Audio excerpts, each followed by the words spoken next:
Boa noite. Filha, boa noite a todos. Então, vamos... Brasil. Pois é, obrigada por ter aceitado o convite. Vamos começar, né, a live. Vamos. Já temos 3 pessoas aqui. Então, assim, gente, vou começar logo, porque, assim, eu faço sempre minha pautinha, sabe? Daquilo que a gente já conversou. E aí eu falei, meu Deus, já vai ser muita coisa. Então, vamos logo aí com o assunto, né, começando, porque pra gente não perder tempo. Primeiramente, eu vou apresentar a Karine, como que eu conheço, e depois ela vai se apresentar também, se estiver faltando mais alguma coisa. Então, Karine, ela foi minha colega de infância, de colégio, né? E aí, óbvio, depois, quando a gente cresce, cada um vai para um lado, vai fazer uma coisa, muda de colégio. E aí a gente se reencontrou na vida, né? E graças às redes sociais também, a gente consegue reaproximar das pessoas, né? Verdade. E aí eu seguia o Insta da Cá, ela o meu, a gente sempre tá curtindo aí o trabalho uma da outra. E a Karine se tornou delegada de mulher, né? E ela me falou que ela é delegada de mulher há 18 anos, que é um período bem antes da Lei Maria da Penha. Então, antes da Lei Maria da Penha, ela já trabalha especialmente com questões relacionadas à mulher, violência e tudo mais. E tem mais alguma coisa para falar sobre isso? É isso aí mesmo, Lília. Eu formei aqui em Montes Claros, na Unimontes, em Direito, e logo, muito nova, advogada. Para o concurso para delegada, adoro essa área criminal, e toda a minha carreira trabalhando com violência contra a mulher, que inclui aí a Lei Maria da Penha e crimes sexuais. Ah, então ótimo. Então é a Lei Maria da Penha e crimes sexuais, né? Eu também sou professora, né, Lília, de Direito Penal, e trabalho com essas questões também, essas leis, como professora, e faço palestras também aí sobre esse tema. Que ótimo, muito bacana. Eu já vi até nos seus posts, né, que você faz palestras, isso é muito interessante. É uma área, é uma causa, né? Eu acho que é praticamente uma causa trabalhar com essas questões, né? E é muito bacana. E aí, então, antes de eu começar até com algumas perguntas, vamos falar só um pouquinho da Lei Maria da Penha, para todo mundo entender, assim, há quanto tempo que ela surgiu e... A Lei Maria da Penha, ela surgiu em 2006, muito a ver com aquela questão da Maria da Penha, né, que foi... Sim. Assassiná-la por 2 vezes. Foi. E aí, todo um movimento, toda uma reivindicação com relação a essa questão. E por causa disso, através de organismos internacionais, começou-se a cobrar do Brasil um posicionamento com relação à violência contra a mulher. E, em razão disso, surgiu em 2006 a Lei Maria da Penha, que é a Lei 11.340. Uma lei que traz não só questões penais, mas é uma lei multidisciplinar. Ela traz questões também de assistência à mulher, de todo o amparo, como as pessoas da área do direito vão agir, mas também no aspecto assistencial. Sim, interessante isso, né? Eu estava vendo aqui essa semana, aqui em casa, minha enteada também ouviu na escola sobre a Lei Maria da Penha e ela gostou, então a gente foi pesquisar a história dela, né? E, assim, o marido tentou matá-la das formas mais absurdas mesmo, e, assim, e cruéis e tudo, e foi uma coisa repetida, né? Então já gera primeiro impacto. Gente, mas como assim? Na hora que... O que aconteceu? É que a gente não aprofundou mais, mas de onde a gente leu eram os fatos resumidos, como que ele tentava matar. E a gente ficava, meu Deus, mas por que ela não fugiu da primeira vez, já não foi embora e tudo mais? Então foi bem, tanto que hoje ela é paraplégica, né? Sim. Ela ficou paraplégica por conta da tentativa de assassinato. Sim, ele forjou como se fosse um latrocínio no primeiro momento, né? Uma tentativa. Entendeu? Não ficou claro no primeiro momento que seria ele. Então, pra ela... Nossa, entendi. Nossa, que loucura. Enfim, então vamos lá. Eu queria saber, então, Karine, pra gente começar, qual é o panorama atual, então, da violência contra a mulher no Brasil? quais os índices de morte, se em 2019 teve esse índice. Meu marido estava me contando que na Áustria, ano passado, houveram 140 e não sei quantas mortes de mulher por violência doméstica. E eu falei, nossa, só isso. Eu tenho um dado aqui de 2018, que é 1.173 feminicídios em 2018. E nós ainda somos o 5º país em que se mais mata mulheres no mundo. Nossa! Então, e assim, é caracterizado essa morte por uma violência esse se mais mata na rua ou assim, é violência doméstica? E esse número que eu estou te dando é de violência doméstica. Porque quando a gente fala de feminicídio, não são todas as mulheres mortas que é feminicídio. Exato. O feminicídio, o Brasil foi o 16º país na América Latina a criar uma lei mais rigorosa para o homicídio contra a mulher. E quando criou, que é um homicídio qualificado, um homicídio mais grave, quando entrou em vigor, em 2015, esse agravamento, né, do homicídio contra a mulher, especificou-se lá no Código Penal que se trata de um homicídio contra a mulher no âmbito doméstico ou por ela ser mulher, em razão de ser mulher. Então, assim, não é assim, matou mulher na rua porque atropelou, porque brigou, não. Tem que ser por ódio à mulher, tem que ser um crime de ódio ou naquele âmbito ali familiar, doméstico, para caracterizar feminicídio.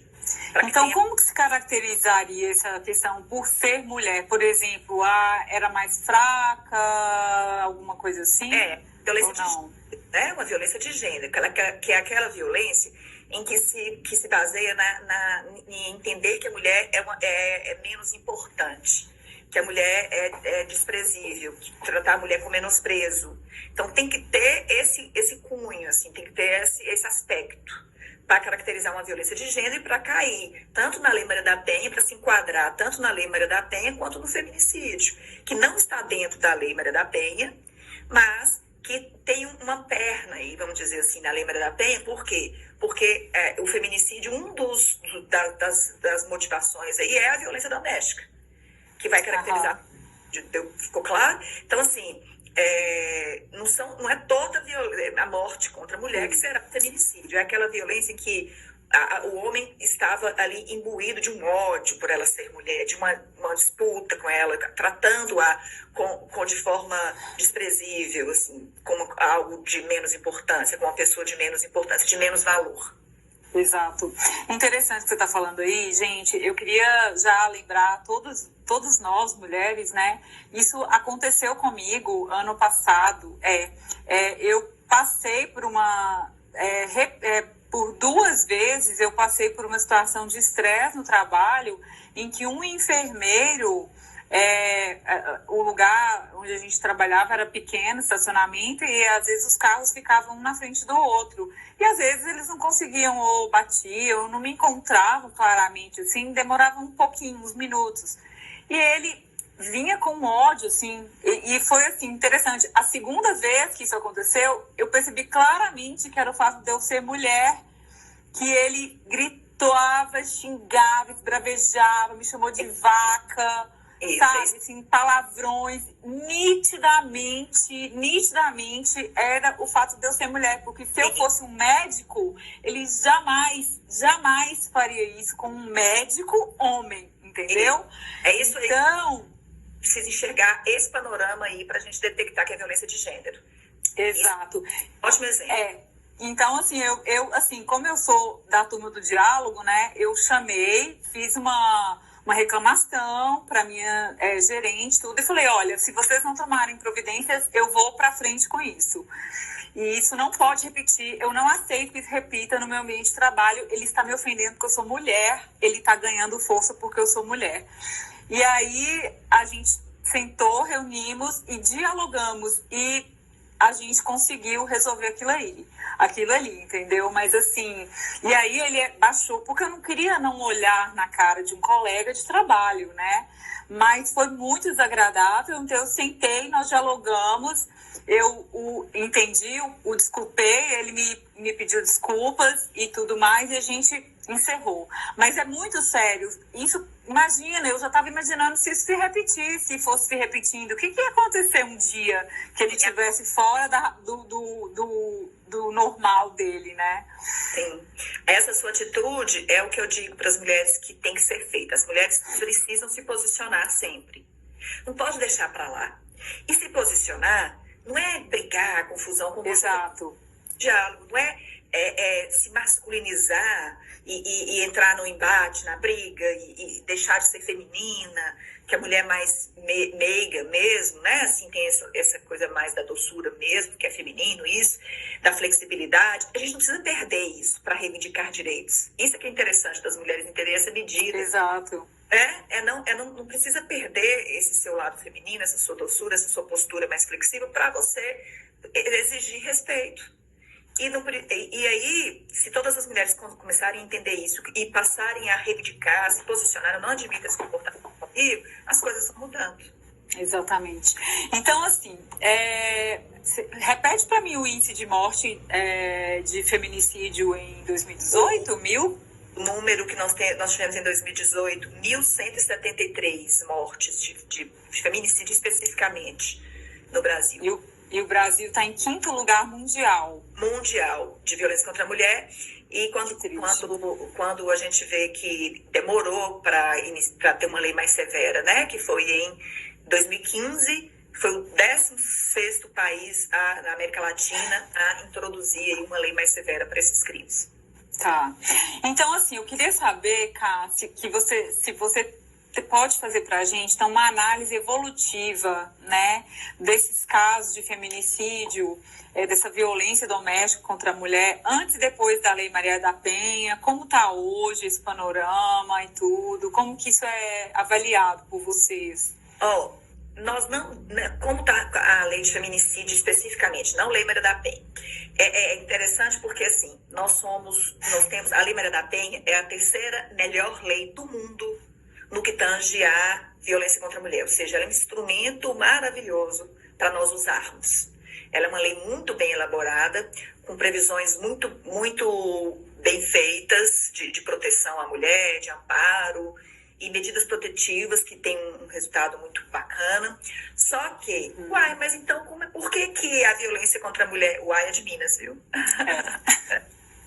Porque tá que nós temos uma lei tão boa, a 3ª melhor lei do mundo, uma lei tão avançada, por que nós estamos no 5º país em que se mais mata mulheres? Por que os índices não diminuem? Nós temos que entender, e aí nós que trabalhamos com violência contra a mulher, a gente fica todo mundo fazendo essa mesma pergunta e a gente ainda não tem muita resposta, mas parece-me, pelo que a gente vai vendo aí no nosso dia a dia, que porque não adianta nós termos os instrumentos, bons instrumentos, nós não mudarmos os seres humanos que vão trabalhar com os instrumentos. Então, a violência contra a mulher é algo cultural. E não adianta nós fazermos lei total. Todo dia essa Lei Maria da Penha tem um artigo novo, tem introduzir uma lei, um artigo novo sobre a Lei Maria da Penha, uma regra nova, mais exigente e tal, protegendo mais. Mas não é essa só a questão. É bom nós termos leis, sim, mas muito mais isso, nós temos que mudar a cultura.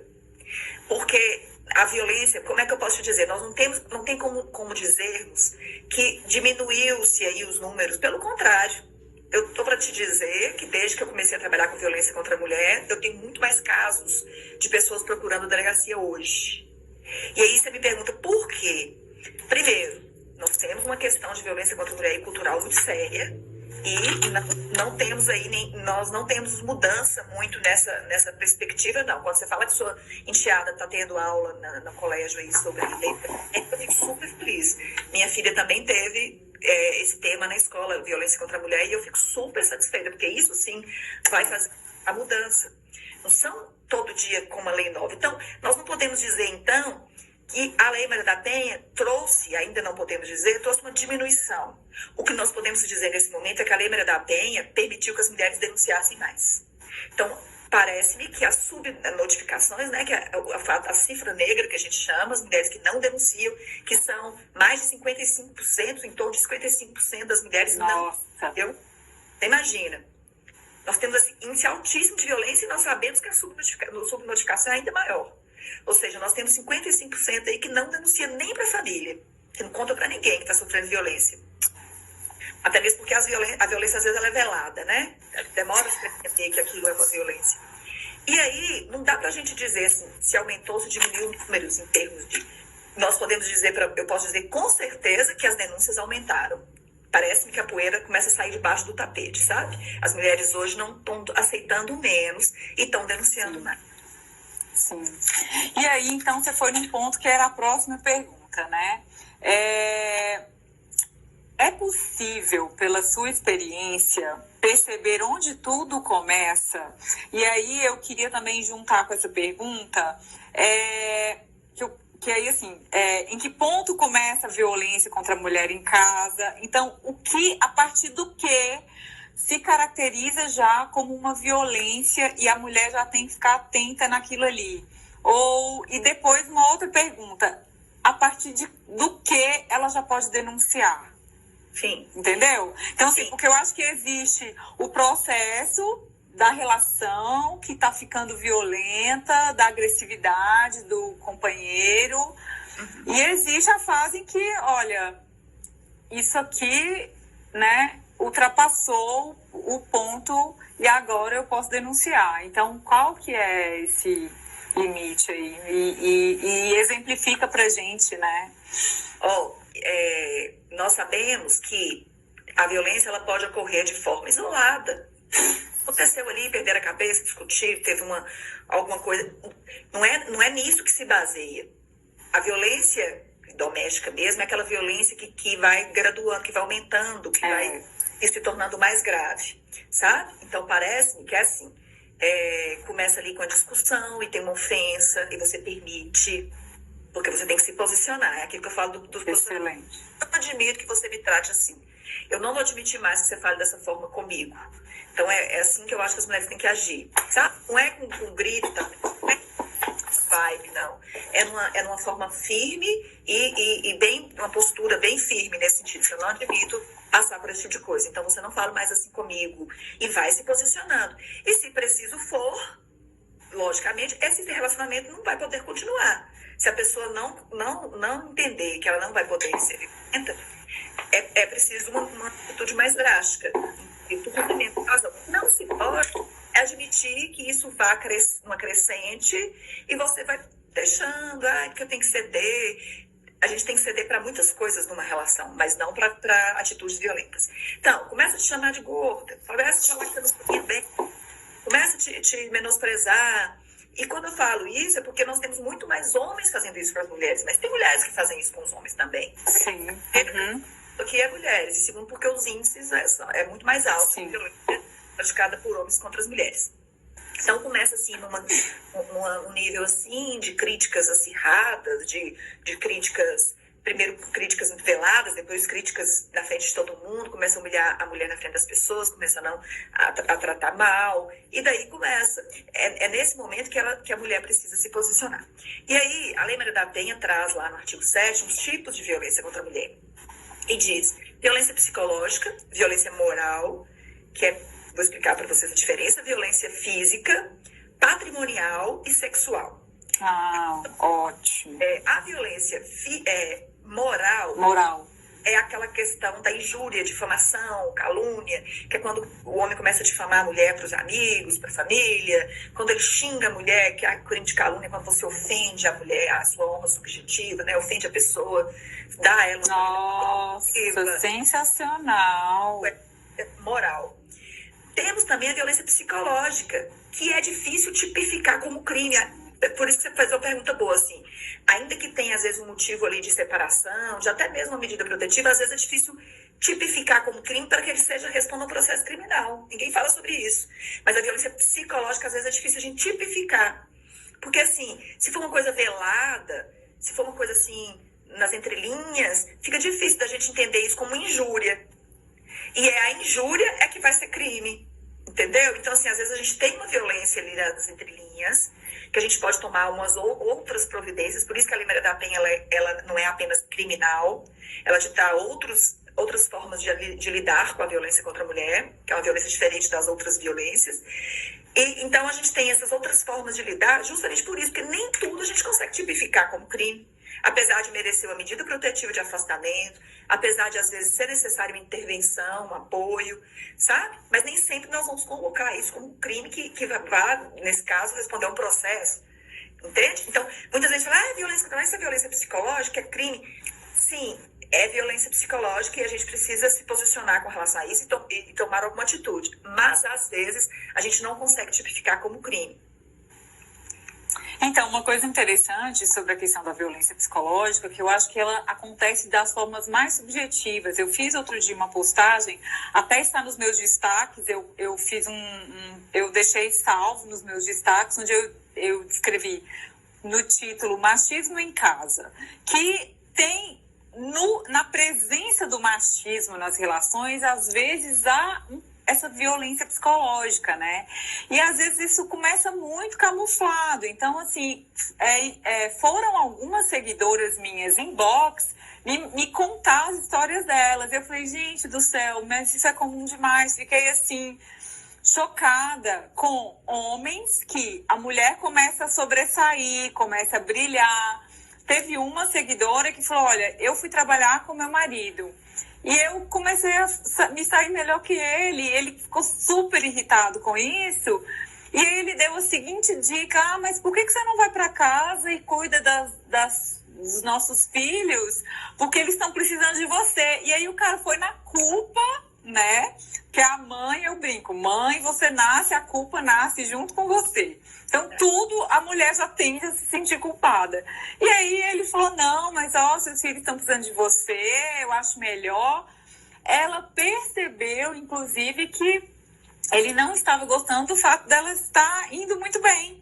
E até melhor que ele, se desempenhando.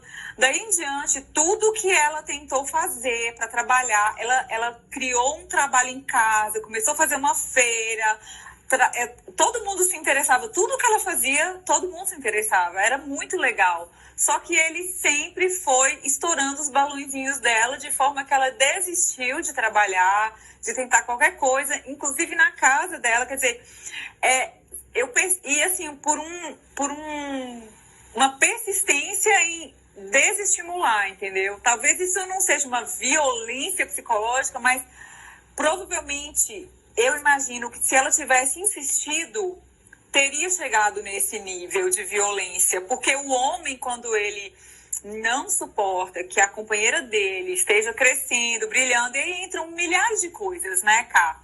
Eu acho que entra tanto assim um machismo, uma coisa assim, bem arraigada ali, um sentimento de não, ela não pode crescer, como um medo também, né, imbuído ali, medo de perder, medo disso, mas acima de tudo uma coisa assim, não, essa mulher não vai ficar crescendo aqui, não, ou ver a pessoa feliz, não quer que ela esteja feliz, ou sei lá, e enfim, são tantos conceitos, né, já estabelecidos e que vêm assim de séculos também de humanidade, né? E que são revividos dentro de casa. E aí, enfim, isso eu tenho certeza que ela chegou num nível de frustração enorme de vida, ela abriu mão dela mesma porque ele conseguiu, mas provavelmente, talvez, se ela tivesse insistido, ela talvez teria vivenciado. Ela até relata assim, que em vários momentos em que ele xingava ela, discussões em que ele maltratava ela, para não ter discussão, ela se calava. Então, assim, eu acho que isso já é uma postura um pouco talvez já fortemente violenta, inclusive de fazer a mulher se calar, de fazer ela se sentir inferior, de fazer ela ficar ali quietinha na dela, sem expor o que ela tá pensando, o que ela tá sentindo, principalmente o que ela tá sentindo, né? Então eu percebo que algumas brigas e que ficam muito graves, a mulher às vezes não pode expor o que ela tá sentindo e o homem não quer saber o que ela tá sentindo. Não existe o diálogo, que é ouvir e falar, né? Só uma pessoa tá falando ou já está de forma mais agressiva. E às vezes a postura da mulher é ficar calada porque ela tem filho, porque ela quer manter o casamento, porque ela precisa segurar tudo aquilo. Então, a partir desse exemplo que eu dei, você acha que onde tudo começa? Quais os sinais, os alertas? Como você já está falando, mas vamos reforçar ainda os alertas em relação a que as mulheres devem ter numa relação, numa vida a dois aí, de que essa violência está progredindo, né? Sim. Como a gente já começou falando aí, né, de quando é que vai começando, né, que vai percebendo que está tendo violência. Mas aí você falou de umas questões aí de relacionamento que eu gosto de falar. E isso eu falo... Pode falar, ótimo. Mas é as impressões que eu estou tendo de vida aí, de lidando há tantos anos aí com mulheres, né?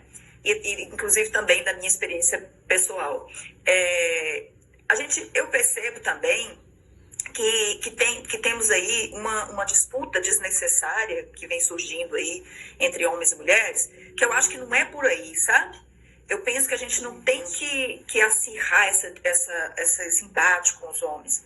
Eu acho que a mulher ainda precisa manter aí essa questão de ser mais flexível mesmo, isso é próprio da mulher.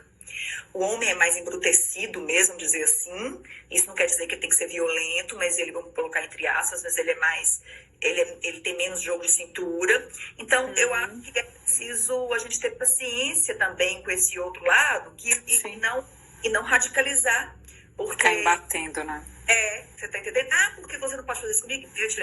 Então, não pode bater de frente. Os homens estão acostumados a ser os chefes da família, a ter aquela coisa a figura masculina, ela é forte. E nós mulheres não podemos esquecer disso. E tem mulheres também, e aí não tô indo contra de forma alguma as mulheres, porque não posso ser contra as mulheres que eu tanto defendo, mas aí é só para deixar bem claro, tem mulheres também batendo muito de frente, querendo passar por cima, querendo, sabe, assim, uma guerra. Não é isso que eu acho que nós temos nós temos, como eu disse no início, buscar direitos, nos posicionarmos, sem precisar ficar na posição de vítima e no ataque o tempo inteiro. Entendeu, Lívia? Então, eu penso que a gente também tem que tomar cuidado com esses rótulos, esses ataques o tempo inteiro. Eu acho, sim, ainda que entre um casal, uma vida a dois, precisa ter a figura masculina com um papel forte masculino e uma mulher mais doce, mais flexível mesmo. Isso não quer dizer ser submissa, mulher ser submissa. Totalmente diferente. Não tem nada a ver com ser violento. Mas é preciso respeitar essas questões. Porque se as mulheres ficam muito masculinizadas, com energia muito masculina, parece que ocorrem os desajustes. E é a mesma coisa para os homens. Não é? Total. Desajustes, isso não tem nada a ver com quem paga conta, se a mulher ganha mais, se a mulher ganha menos, isso não tem a ver com isso. Tem a ver com permitir que o homem continue sendo homem e eu continue sendo mulher. Para eu ser filha, eu exerço um cargo de delegada que quando eu entrei, tinha 3 mulheres na minha turma que eram delegadas. Então, assim, eu desde sempre, então, eu assumi um cargo muito masculinizado. E em nenhum momento eu deixei meu lado feminino de lado, sabe? Em nenhum momento eu me tornei uma pessoa masculinizada e não preciso dos homens. Pelo contrário, minha delegacia de mulheres, eu chamo os meninos o tempo inteiro, os investigadores, falam que nós precisamos de vocês o tempo inteiro. Então é preciso também não entrar nesse embate de vamos vítimas e tudo que os homens fazem, eles estão fazendo contra a gente. Eu acho que não podemos ir por esse lado. E eu também acho assim, né, Ká, que tem que compreender cada panorama. Aí entra a psiquiatria e a psicologia, né? E muito a psicologia. Então, por exemplo, muitas vezes, o que às vezes é preciso acontecer, por exemplo, essa seguidora falou, ai meu Deus, eu criei um monstro. Teve uma seguidora que falou, eu criei um monstro quando eu deixei ele fazer comigo tudo que ele queria e me tolher na minha profissão. Então, assim, o que acontece, né? A gente vê como mulher, né, que o nosso lar, a nossa casa, ela anda muito no ritmo de quem você é, né? Então, os nossos filhos, eles vão ser... eu sempre falo às mulheres, a mulher é o centro da relação, da casa, da família. Ela é o centro. Se ela souber usar isso vai ser muito importante. Claro que tem os extremos. Então, por exemplo, né, um homem que é alcoólatra, que chega violento em casa. Assim, Se ele não aceitar tratamento, não, eu como psiquiatra, que já tratei muito alcoólatra, eu não acho que uma mulher tem que ficar ali se submetendo à violência. E isso pode dar muito problema, como você deve saber. Tem inúmeros casos aí, pós-alcoolismo, eles tendem a ficar mais capazes, mais agressivos. Droga, então, nem se fala, né? Então, assim, mas fora questões muito extremas, né? Eu acho que se tá percebendo ali, olha, a gente não tá conseguindo se comunicar, eu tô falando uma coisa, você tá entendendo outra, busca ajuda pro casal. Então, hoje tem muitas pessoas, e assim, uma época eu fiz especialização em terapia cognitiva e eu já atendi pessoas, já fiz terapia e eu aprendi com os meus pacientes de que era possível melhorar muito. Se o cara não é alcoólatra, não era o extremo do extremo, é possível você salvar seu casamento você fazendo terapia.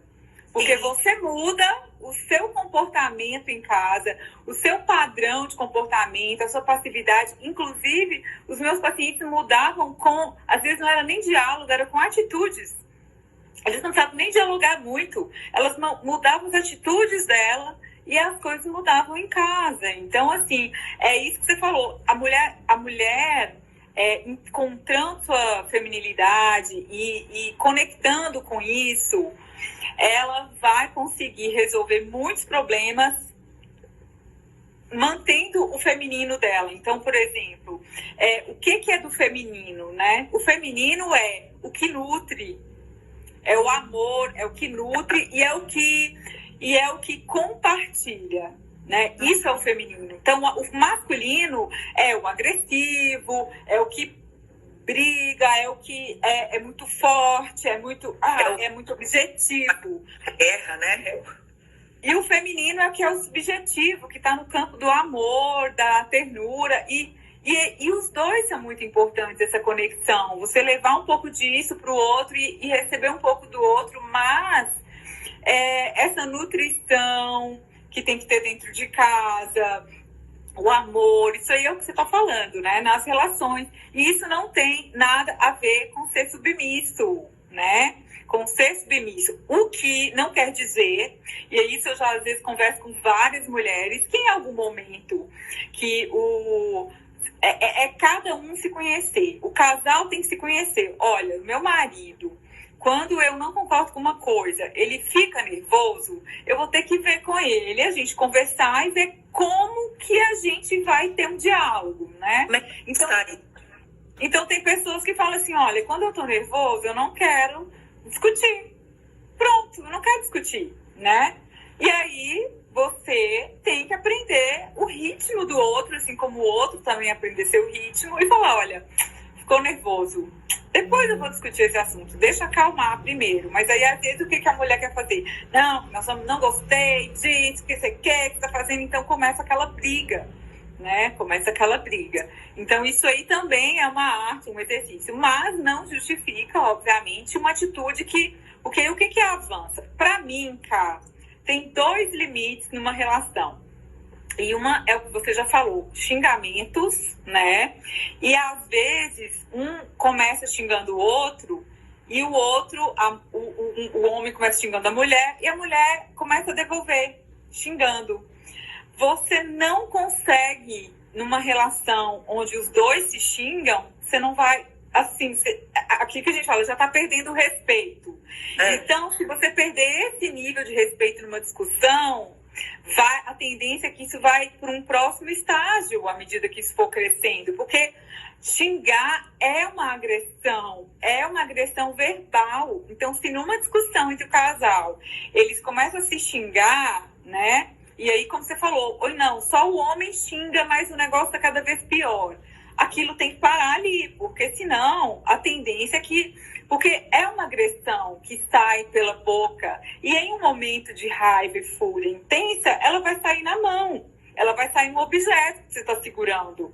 Entendeu? Então, isso, assim... Então, 2 coisas que eu acho. Agressão verbal e agressão física, eu acho, mesmo que seja, assim, um tapa, mesmo que seja um beliscão, né? Eu já ouvi homens falarem, olha... a minha mulher, quando tá com raiva, enfurecida, ela vem e me belisca.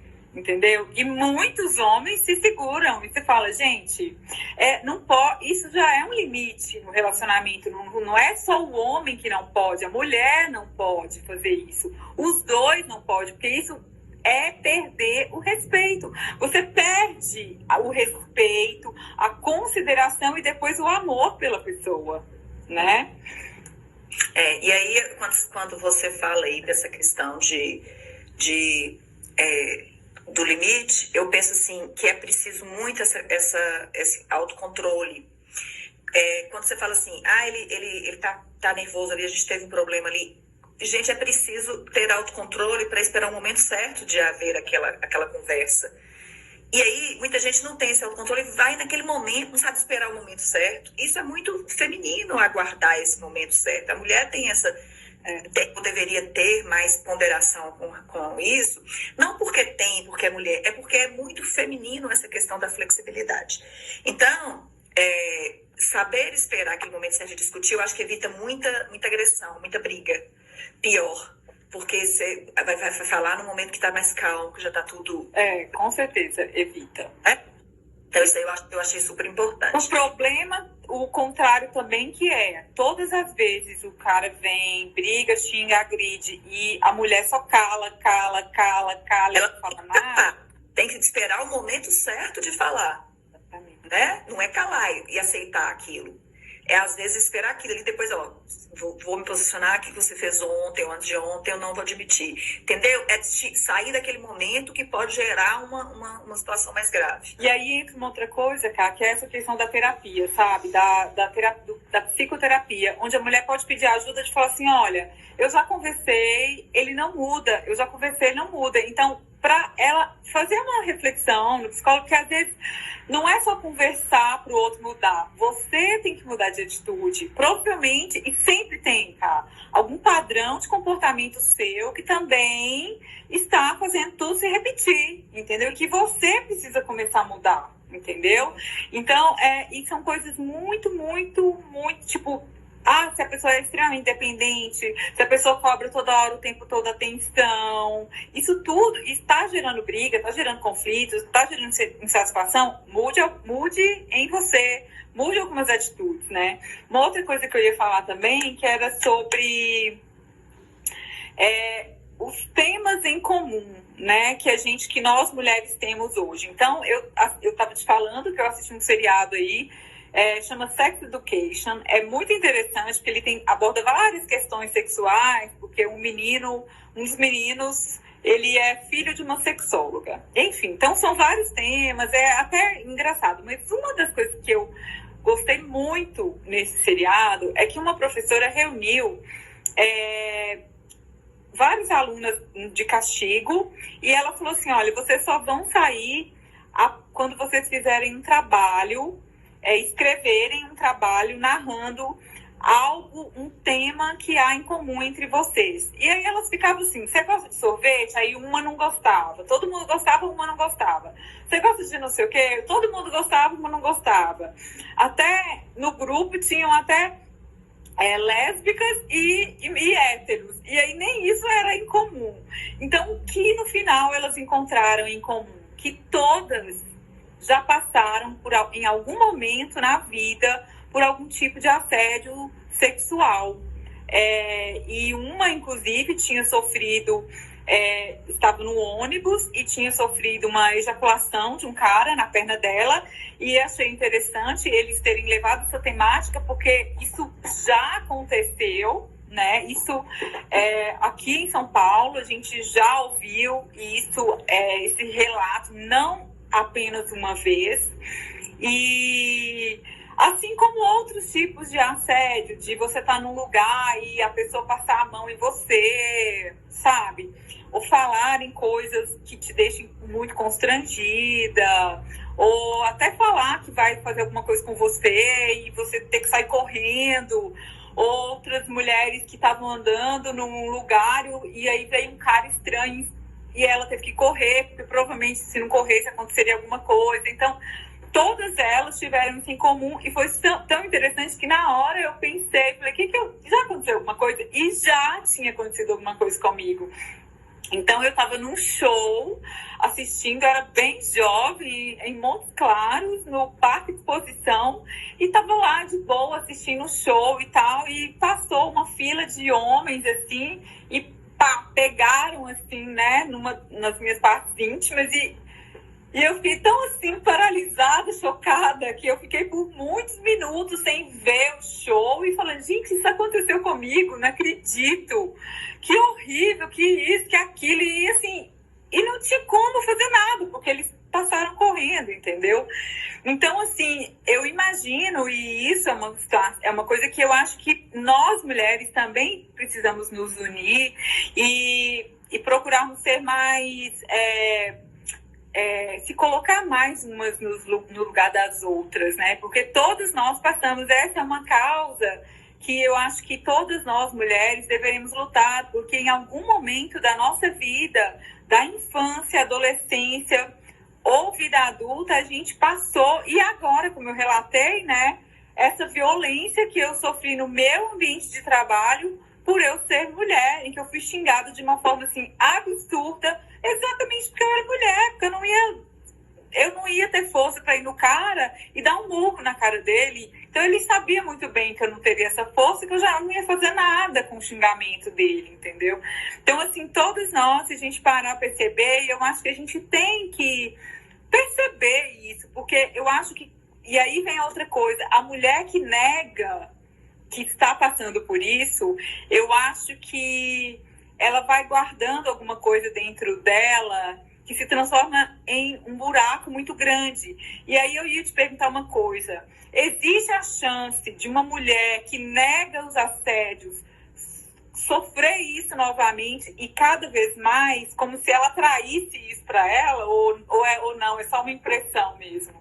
Eu acredito nisso aí, demais. Eu acredito que a gente não pode negar nada, que tudo que você nega se repete, até você conseguir colocar e posicionar com isso. Eu acho que a gente não nega as coisas, porque elas vêm, a vida vai trazendo de novo para você aprender com aquilo, até mesmo a se posicionar, aceitar que passou por aquilo e se posicionar.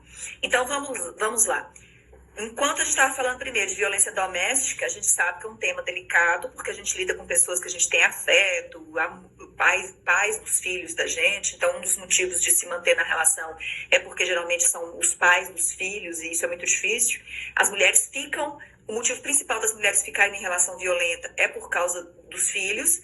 E o principal motivo de se sair também é por causa dos filhos. Quando começa a atingir os filhos, a mulher cria coragem para sair. Ou seja, os filhos sempre norteiam muito a decisão das mulheres. As que têm filhos, né? E outros motivos também, mas eu falei apenas de um dos motivos. Agora, quando a gente parte da violência, que ele está falando muito da violência doméstica, quando a gente começa a falar da violência sexual, que acontece muito fora de casa também, apesar de que acontece muito em casa também, mas vamos falar dessa na rua, que as pessoas passam a mão na gente, nos shows, e em razão disso, e por causa daquele caso que houve em São Paulo, foi no Rio, do rapaz se masturbando da mulher, acho que foi no Rio, que surgiu aí a lei que criou aí o crime do artigo 215-A do Código Penal, que é o crime de importunação sexual. É um crime novo de 2018 que diz praticar ato libidinoso contra alguém sem o seu consentimento, para satisfazer a sua lascívia, seu desejo sexual ou a lascívia de um terceiro. Então, aqui em Montes Claros, nós tivemos vários casos, temos bastante. Tivemos um caso também de uma pessoa se masturbando numas meninas, numa mulher. Depois tivemos outras denúncias que ele fazia isso numa papelaria. Então, assim, a gente tem muitos exemplos e muitos casos, como você diz, todas as mulheres, ou quase todas, já passaram ou vão passar, infelizmente, se nós não dermos um basta nisso, por uma situação dessa, de você querer usar uma saia mais curta, ou querer colocar a barriguinha de fora e o homem achar, então, no direito. Se ela está colocando a barriga de fora, eu posso, então, passar a mão na barriga dela. Se ela está vestindo a mini saia, eu posso, então, ela está querendo, então, transar, ela está querendo, então, ficar comigo, ela está me dando bola. Então, o que os homens precisam entender é que o mundo não gira em torno deles. A gente quer ficar bonita, a gente quer ficar com um corpo bonito, a gente quer ser bonita. De bonita, sensual e tudo, mas isso não quer dizer que eu estou querendo transar com os homens que estão ali, que eu estou me oferecendo para os homens que estão ali. E aí, isso é algo que me deixa realmente...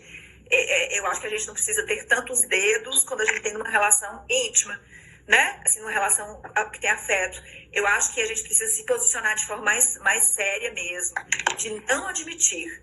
Porque as mulheres... A dificuldade é que nós, diferentemente dos homens, a gente tem medo de deixar, quando a gente tem filha, por exemplo, no meu caso, da minha filha, eu não tenho coragem de deixar ela atravessar uma rua sozinha, porque pode passar um homem e mexer com ela. Então, assim, vai ficando uma situação cada vez mais grave para a gente vai ficando cada dia mais com a liberdade mais restrita. Então, eu sou do ponto de vista de que as mulheres precisam denunciar esses casos. Não podemos deixar para lá. Não podemos deixar para lá. E aí eu acho que aí a gente tem que chamar todas as mulheres nesse sentido. Ótimo. Porque a violência doméstica a gente precisa amadurecer a ideia, porque tem outras questões, mas esse tipo de violência de rua, que a gente vai para a rua e alguém pega na gente, esses casos que a gente não pode ter a liberdade, isso aí a gente precisa dar um basta nisso. Né? A gente precisa... E aí que depende de quê? De cada um de nós não deixar para lá. Aconteceu isso, vai ali, chama o segurança da festa. Aconteceu comigo, vai no outro dia, não deu para fazer na hora, vai lá no outro dia, registra o boletim de ocorrência, pega os dados daquela pessoa. O importante é se posicionar. Às vezes não dá na hora para fazer um estardalhaço, né? Fazer um flagrante ali na hora, mas vai depois e toma alguma providência. Porque a gente vai diminuindo essa violência. Não, com certeza. E tem uma coisa interessante, que só da mulher, se a mulher virar pro cara ou chamar um segurança e eles pegarem os dados e falarem, ela vai te denunciar, o cara minimamente, se ele for um pouquinho inteligente ou já tiver lido alguma coisa de lei, ele sabe que isso provavelmente pode acontecer, né? Então eu acho que isso começa a reeducar um pouco a sociedade, né? Em relação a, olha, isso é crime. Que é engraçado, tem algumas leis fora do Brasil que, gente, o povo tem pavor. Por exemplo, eu não lembro qual país que já tem uma lei exatamente sobre a relação sexual sem consentimento, e que é rigorosíssima a lei, e que tem gente que tem pavor até de tipo, início de relacionamento, ter alguma coisa e depois ser acusado de não ter sido consentido, entendeu? Inclusive, eu acho que isso ainda é uma coisa que talvez ainda esteja em crescimento no Brasil, conscientização. Porque, por exemplo, uma das coisas que a gente, né, nós já fomos embalados, nós éramos jovens e tudo, somos jovens, mas a gente não vai, quer dizer, eu não sei você, mas não vou mais embalada, mas enfim, né? Quando a gente ia numa festinha e tal, você vê que os homens, eles gostam muito de se aproximar de mulheres que estão muito bêbadas e tudo.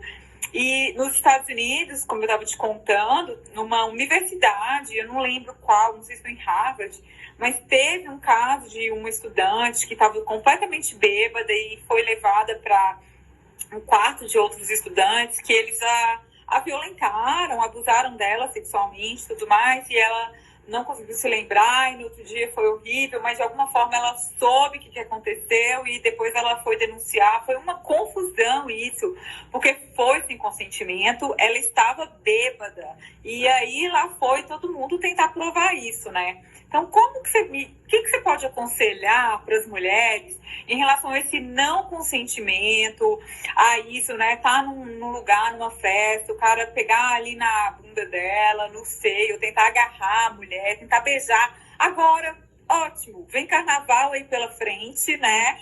E, por exemplo, quando eu era solteira, eu passei 3 dias, sexta, sábado e domingo, 3 dias no carnaval em Salvador. Eu fiquei realmente chocada com o não consentimento ali, não era nada. E, aliás, eu e as minhas amigas jogaram água na gente porque a gente afastou as pessoas, e eles jogaram água. E isso, assim, fora os que agarram as meninas e beijam à força. E lá em Salvador, assim, eu não sei como tá hoje, mas eu fiquei chocada, realmente, com tudo que eu presenciei acontecendo. Eu não ficava lá embaixo, a gente ficava nos camarotes, mas realmente é chocante que acontece a violência. Eu saí de lá, eu fiz um texto na época sobre a violência contra a mulher no carnaval em Salvador, e que isso não era denunciado, inclusive. E aí, o que você recomenda para a mulher? E qual o conselho os cuidados também sobre esse risco, né, em que a mulher embebeda e ela fica muito mais fraca, ela cambaleia, ela não se lembra de muitas coisas, né? E aí? E aí tem aquelas pessoas que falam assim, mas quem mandou ela beber, né? Não tem? Tem aquelas pessoas assim, mas quem mandou ela vestir a saia curta, né? Quem mandou ela vestir punk? Gente... Recentemente, agora no Big Brother, teve um cara que o Brasil tá todo revoltado, que ele falou isso em relação a uma pessoa que tá lá dentro, que ela vivia de fio dental e que não tinha jeito, que ela tava pedindo ali pra... É a sensação de que não, é como se o mundo fosse em torno deles, girasse em torno deles. Você tá fazendo é para provocá-los, você tá fazendo é para eles. Então, assim, é isso que precisa ser compreendido. Cada um faz a sua reflexão se é bom para si próprio beber desse tanto, se é bom para si próprio usar fio dental demais, se é bom para si próprio se exibir demais. Cada um faz a sua reflexão e lida com as suas questões. Mas, e aí é uma questão de mim, né? Minha própria, assim, sem ninguém ter nada a ver com isso. Mas, a partir daí, dizer que por causa disso eu estou... aberta a esse tipo de atitude, eu acho inadmissível. Então, essa questão da bebê, as pessoas precisam saber, antes disso, voltando no crime de importunação sexual, a pena de reclusão de 1 a 5 anos, então a pena mínima é até baixa, mas tem uma pena máxima alta. Se a pessoa já tiver antecedentes, aí a coisa fica complicada. Então, eu aconselho as mulheres a denunciarem, não admitirem, porque nós temos um instrumento para penalizar esses homens, que é essa lei, que é esse artigo de lei, né? Então, é preciso chamar um segurança, é preciso ir com a turma de amigos, deixar alguns ali já avisados, né? Se tiver uma situação dessa, ajudar. É preciso ter uma colaboração aí entre as pessoas que estiverem juntos ali. Nós vamos fazer aqui em Montes Claros uma conscientização, vai ter carnaval aqui, e a Delegacia de Mulheres vai panfletar, vai conscientizar, conversar com as mulheres isso, a importância delas chamarem os seguranças e tal. Então, se a mulher quis beber, isso não significa, e aí acabou ficando alcoolizada, isso significa que ela está querendo ser estuprada. Então, as pessoas precisam saber que transar com mulher alcoolizada, ou transar com homem alcoolizado, a gente fala mulher porque acontece muito mulheres, é crime de estupro de vulnerável, com a pena muito mais alta, crime hediondo. Então, precisam ficar atentos a isso, e as mulheres precisam denunciar. E o que é importante? A gente precisa tratar essa questão do estupro como um crime comum. Não precisa ter vergonha. As mulheres estupradas ficam com vergonha. E aí a dificuldade da gente apurar, quem trabalha com a apuração do crime, tem maior dificuldade de provar. Eu tive um caso essa semana de uma mulher que foi estuprada, foi numa festa, foi num barzinho, e ela pegou a carona com um colega, ela estava embriagada, ele levou ela para casa dele, ela completamente bêbada, e quando ela acordou, ela não viu mais nada, apagou. Quando ela acordou, ele tinha feito sexo anal com ela estava toda machucada, e aí ela foi para o hospital e tal. Aí, quando o policial procurou para levar ela para fazer o exame toxicológico, para a gente poder comprovar que ela estava alcoolizada, ela não quis ir, e no outro dia, quando ela foi para a delegacia, que acho que o pessoal ligou para ela comparecer, ela chegou lá reclamando, porque o delegado me ligou, porque era para eu ir, o policial foi atrás de mim, eu não queria ter ido. Mas você tá entendendo que tem um certa... É difícil. E a gente vai precisar naquele momento difícil, a gente sabe que é um momento difícil, mas a gente vai precisar que a vítima colabore com a nossa investigação, com a apuração dos fatos. No crime sexual, a gente precisa dessa colaboração. Então, assim, em Montes Claros nós temos aqui um hospital referência, que é o hospital universitário, né, não sei nos outros lugares, que a mulher, numa situação dessa, precisa chamar a polícia militar e precisa ir até o hospital universitário, onde se colhe os vestígios, onde se faz a profilaxia, onde se evita a transmissão de doença, gravidez não desejada. Então, aqui nós temos esse hospital que faz esse atendimento. E nesse hospital a gente colhe material, a gente faz tudo e depois que vai ser encaminhado depois para o IML. Mas eu preciso que a vítima colabore nesse momento difícil, mas é o único possível para a gente tentar aí diminuir e acabar com esse crime. E essa colaboração é fundamental para a gente apurar o crime. E tem uma coisa, né? Uma coisa muito importante, Cá. Ficar calada, se omitir, porque você está com medo, porque você está se sentindo culpado, porque você está isso, está aquilo, não vai sarar você, não vai curar você. E não adianta falar assim, eu prefiro perdoar. Ela não vai perdoar. ela vai adoecer, ela tende a adoecer. Isso vai ficar rebobinando na cabeça dela, vai começar a gerar um monte de trauma, ela vai começar a se sentir a pessoa mais injustiçada do mundo, enquanto ela não buscar por justiça. Então, gente, e assim, quando você está omitindo, quando você está negando para você, não, eu vou perdoar, deixa isso para lá, quando você está fazendo isso, você está ainda pondo outras mulheres em risco, né? Talvez deixando de denunciar uma pessoa que já está fazendo isso há muito tempo com outras pessoas, porque um cara que faz isso com uma mulher, normalmente ele vai ter uma tendência a fazer isso de novo. Principalmente porque não aconteceu nada. Então, eles vão meio que repetindo aquilo ali, ou tentando repetir, né? O dia que consegue, ótimo. O dia que não consegue, deixa pra lá. E assim, as pessoas não entendem que tem homens que têm um fetiche por algumas coisas. Tem homem que tem um fetiche porque ele quer o não consentimento. É aquilo que deixa ele excitado, é o não consentimento. Então, se você não denunciar, o cara vai fazer isso de novo. Já fez. Né? Então, assim, é assim que você às vezes vai pegar uma pessoa com um comportamento de risco. E é tão engraçado, como você falou, a vida vai trazer isso de volta. A vida vai trazendo isso de volta. Eu tive uma paciente que sofreu um assédio sexual no trabalho por um colega de trabalho que, no momento do aniversário dela, ele a agarrou e a beijou num lugar escondido. E ela ficou muito mal. Ela foi se consultar, estava tomando remédio por causa disso, e a gente conversando, ela foi se encorajando a reclamar no trabalho, e finalmente, quando ela teve coragem, ela foi no trabalho, no RH, denunciou, escreveu tudo, fez a denúncia e tal. Eles chamaram ele meio que tentou sair pela tangente, mas todo mundo acreditou nela, e o cara foi demitido. E aquilo, praticamente, assim, começou a ser curado dentro dela. Começou a ser curado, mas começou, entendeu? Então, na cabeça dela, você fala, deixa pra lá, o cara tentou agarrar ela e beijar, besteira. Gente, nós precisamos parar de deixar isso pra lá, né? A gente precisa parar de deixar isso pra lá. E eu acho que isso é interessante, porque esse exercício, se as filhas, as sobrinhas também aprenderem isso, você já não admitiu o que acontecer na rua, no seu trabalho, nenhum tipo de assédio, não é ser uma pessoa grosseira, né? Que, por exemplo, aqui em São Paulo, eu também já tive pessoas, pacientes, que falaram, olha, hoje eu não posso mais chegar numa mulher e tentar conversar com ela, que elas me xingam. Eu não sei mais como me aproximar de uma mulher. Eu não acho que é assim, né? Mas é aquela coisa assim, não, você sabe, assim, você quer aproximar de uma mulher e ela virou o rosto, vai embora, ela não tá afim. Isso, ok.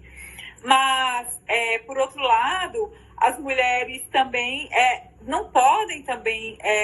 e isso no carnaval, em São Paulo tem muitas vezes, agora andou parando, assim, mas tinha muita história de bares, de homens que sentavam numa mesa de uma mulher e não levantava. E se levantasse, saía xingando a mulher, porque a mulher era metida, exibida, não sei o que, e ele estava importunando. Não era sexualmente, mas era uma abordagem de paquera, entendeu? Então, assim, a gente precisa não deixar essas coisas para lá, porque isso começa a machucar muito.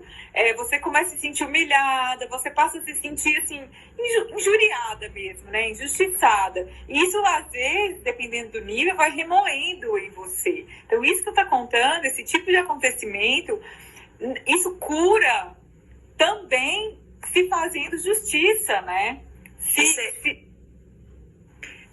Porque senão eu perco o raciocínio aqui que você deu. Eu lembrei de falar um assunto que é as adolescentes se automutilando, sabe? Por causa dessas questões de abuso sexual que não conseguia pôr pra fora. Elas começam a se automutilar, principalmente as meninas mais novas, as adolescentes. Você deve ter isso aí no seu auditório. Elas guardam, não querem contar, porque às vezes foi um tio, às vezes foi um vizinho, às vezes, porque eu tava, no dia eu tava com praia, não quis contar, porque senão se eu contar vai desfazer o casamento da minha tia e tal. Aí elas começam guardando aquilo, a autoestima vai ficando mais para baixo, ela vai se sentindo cheia de questões, é isso.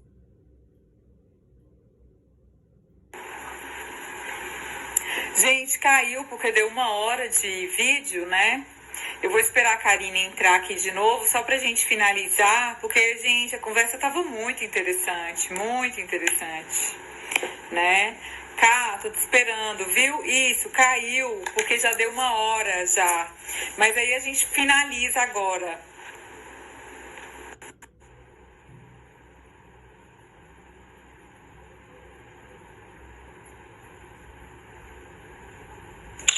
Oi, Cá. É porque deu 1 hora e o Instagram ele encerra, né? Mas vamos finalizar então, né? Você estava falando, pode continuar. Completando, assim, da importância, então, de se manifestar no sentido de denunciar, para evitar essa. E aí você falou uma questão assim, porque eu vou deixar para lá e vou perdoar. Pode perdoar.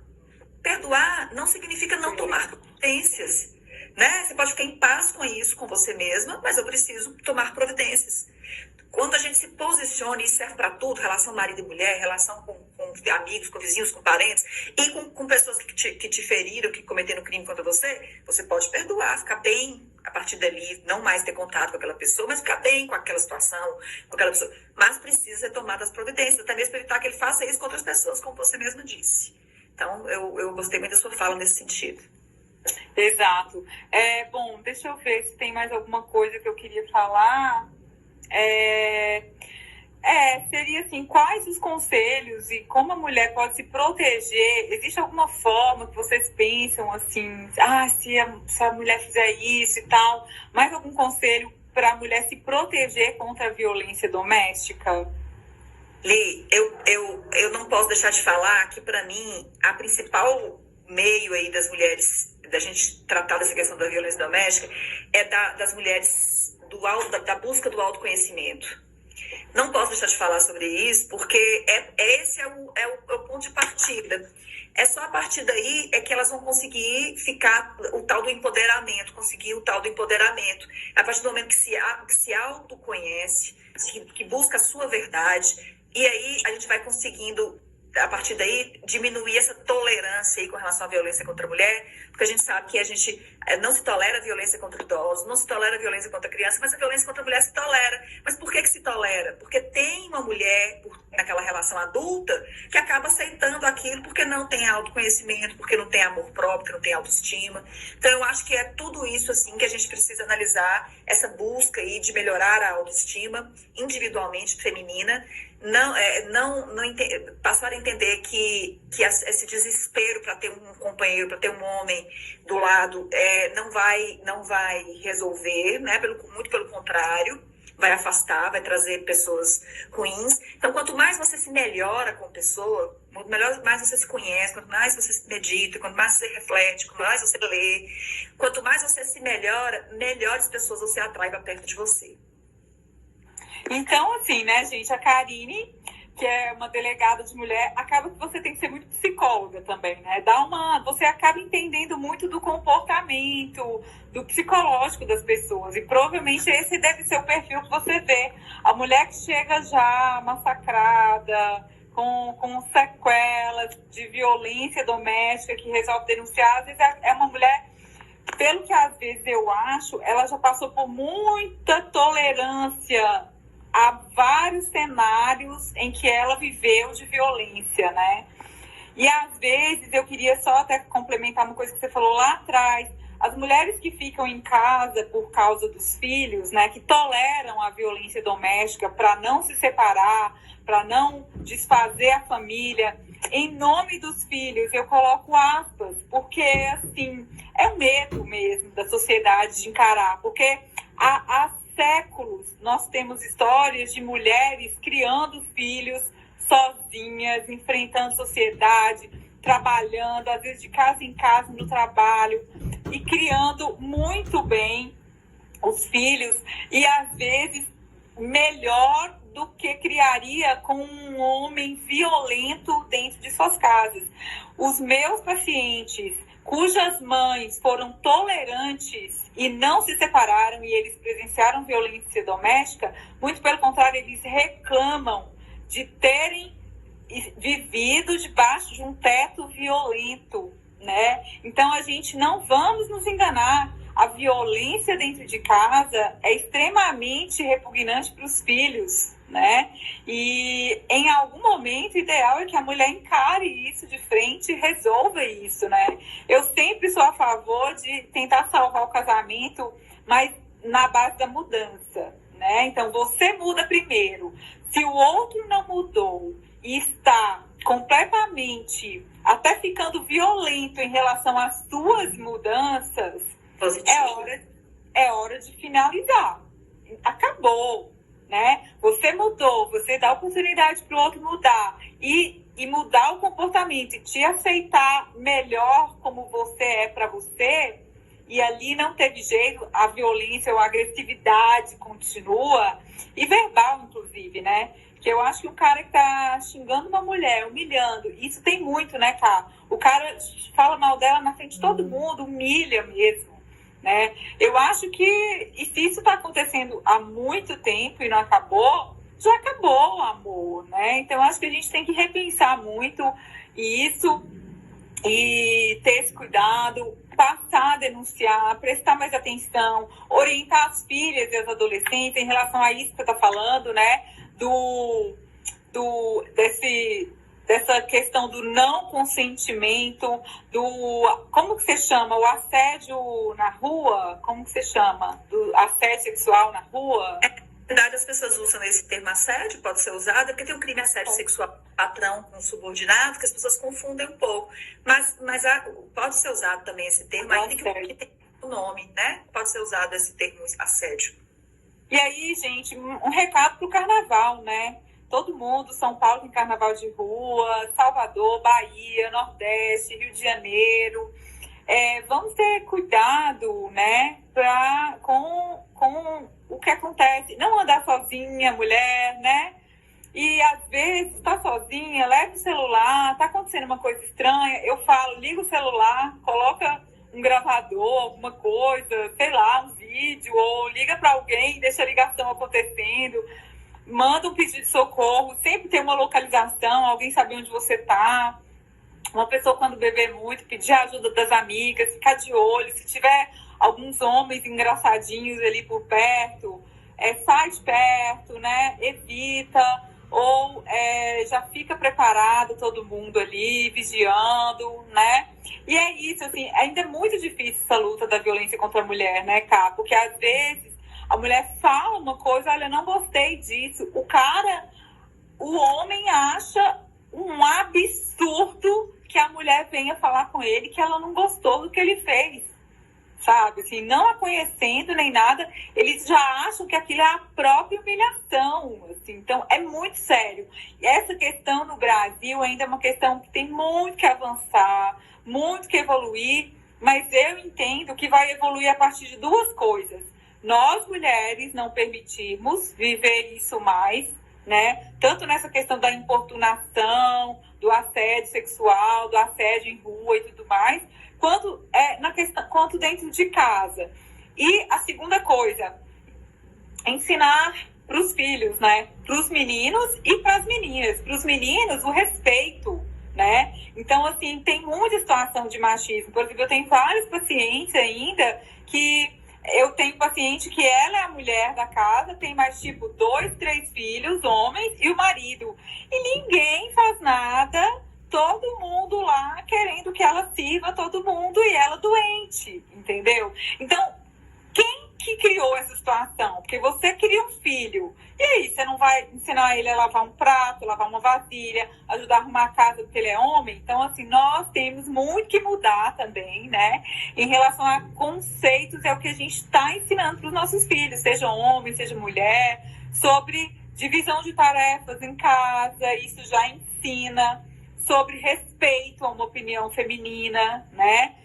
Então, assim, a mulher começa com o exemplo da mãe, né? Se posicionando. E, mais uma vez, reforçando que nenhum filho está querendo viver sob um teto violento, né?